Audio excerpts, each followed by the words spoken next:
Hello, I'm the Nostalgia Critic. I remember it so you don't have to. And welcome to another rendition of Raiders of the Story Arc.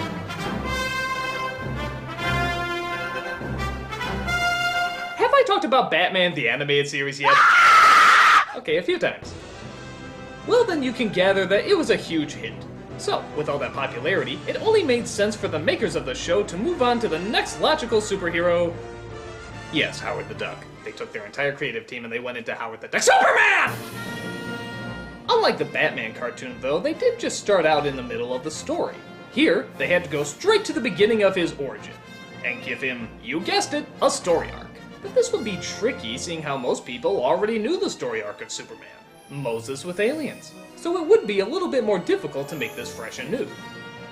Does it succeed? Well, let's take a look. So we get our first episode, The Last Son of Krypton. Yeah, last one until we see the guest star list of future episodes. We get a look at Superman's father, Jor-El, who is very happy that his science suit is able to hold all of his chin. Gathering readings for final subterranean probe. He gets attacked by a Metroid monster, but manages to fight it off and continue with his research. Research that a giant computer named Brainiac is very interested in knowing. The Planetary Council demands that I analyze your data. People don't like to be spied upon. I'm sorry, Jor-El. This cartoon series is too important for me to allow you to jeopardize. So we see that Krypton is a little bit more diverse than it is in the other movies. Not only do they have black people on Krypton, but also British people too. Real British, not that fake British that Brando was trying to pull off. You'll start going over the data. I keep thinking, what if it supports your theory? What then? We can deal with it. This is Lara, Jor-El's wife, and of course his son, Kal-El. Which begs the question, is the last name in this family El?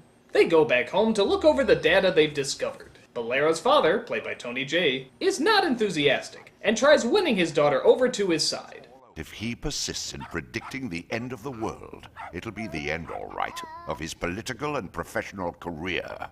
But what if he's right, Father? Try convincing the council he hasn't one support of his theory. The world is cruel. The world is wicked. It's I alone whom you can trust in this whole city. I am your only friend. Why's that, Solvan? Because you can never be wrong, Jor-El. I never let my ego get in the way of the facts. Well, let me let you in. Dude, they have dogs on Krypton? How is it the evolution of this planet is almost exactly the same as Earth's? It creates creatures that looks like flying spaghetti monster mucus, and yet it still somehow produces human beings and dogs? How does that work? I don't know. Maybe God made them. So Jor-El goes to the council and pleads his case. Leaves no doubt that the planet's core is undergoing a mounting chain reaction that will eventually destroy Krypton. Lunacy. Ask Brainiac. Yes. Nice outfits there, guys. Today's wardrobe is brought to you by the letter M. As I've stated before, the Temblars are the result of a slight polar shift. He's wrong. He doesn't know. He was built to monitor all of Krypton and has, I might add, served us far better than upstart scientists with apocalyptic visions. Yeah, come on. Don't you know it's the job of conservative news programs to tell you it's the end of the world?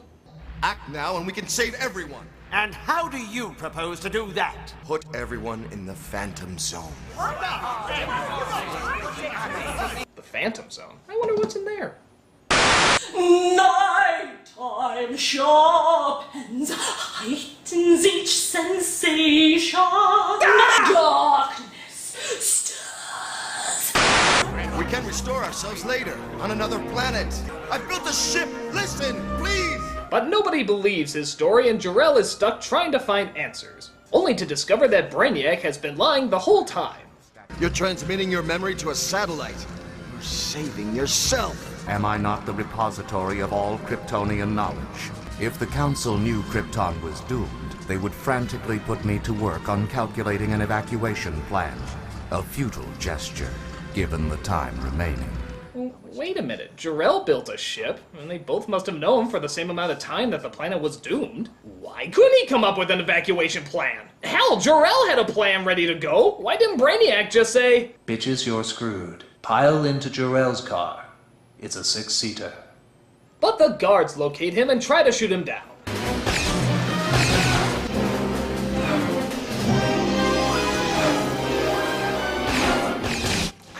say that this scene is ripping off Judge Dredd, but that would imply that somebody actually saw Judge Dredd.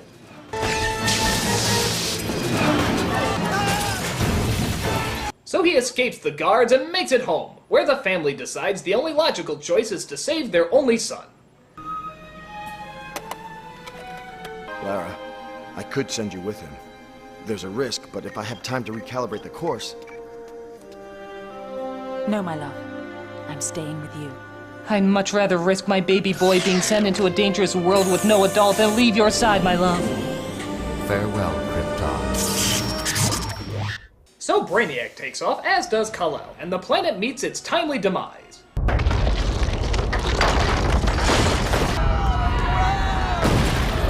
You know what just hit me? I don't think they ever specifically say in this version what it is that destroys them. Is it the inside of the planet? Is it colliding with another planet? Is the sun too close? Is it Marvin the Martian again? Oh, I'm going to blow up Krypton. It obstructs my view of Venus. Isn't that lovely? As we begin part 2, we see Kal-El crash lands on Earth right in front of a couple known as the Kents. Whoa, Martha, what are you doing? Who would put a baby in a spaceship? That's just my point.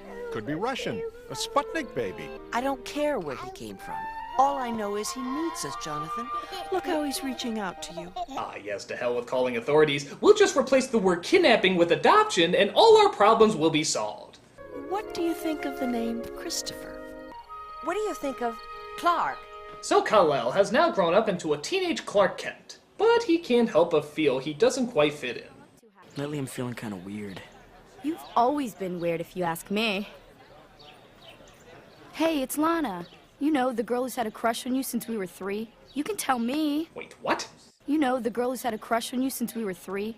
Okay, anyone who would just awkwardly say that, they're the weird ones. I think the only thing weirder is that Clark doesn't take her up on it. I mean, you're a teenage boy. I don't care what planet you come from. Your hormones would grab that Mary Jane wants some in a millisecond. And I could see things, too, like in the gym. Miss Stevenson's inside, putting up decorations for the dance. You're saying you can see through walls? So, how many times have you peeked into the girls' locker room, huh? Lana? Lana! 12. So he brings up these issues to his mom and dad, and they decide it's finally time to tell him the truth. They show him the ship, as well as a strange device that came with it.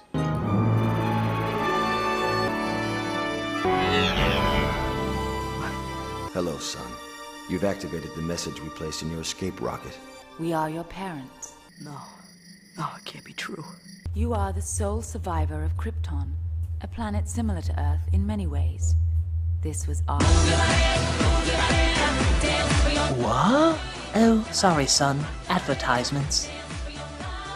You may have already discovered that you are much stronger and faster than a normal human being. It will give you abilities that no other human has. You may also notice your voice getting deeper, sporadic hair growth, and people's inability to recognize you if you wear glasses. I'm not a freak. I'm not! Clark, come back! The least you can do is not run like a complete pussy! You freak. But he discovers more of his powers and figures out that being a freak is, well, freaking awesome! Oh, Clark. It's okay. And faster than you can say, what transition? He's suddenly grown up into a man and saving people in Metropolis. Just ask little Denitra Evans. I was fooling around the window when I lost my balance and fell. Suddenly this big blue angel with red wings came down and caught me. This is where they found Denitra, and that's where she fell from, 30 floors up. Clearly Demetra is possessed by the devil. Buy your torches and pitchforks here. This steals the front page of the Daily Planet from Lois Lane, voiced by Dana Delaney. And she's pissed because despite her wearing a skirt about as wide as toilet paper, she's not getting the attention she feels she deserves. Some sprouty, new-age, granola-crunching fluff piece on angels. Good timing, Lois. I want you to be the first to know I'm hiring a new guy on the city desk. Is he cute? You tell me. Oh,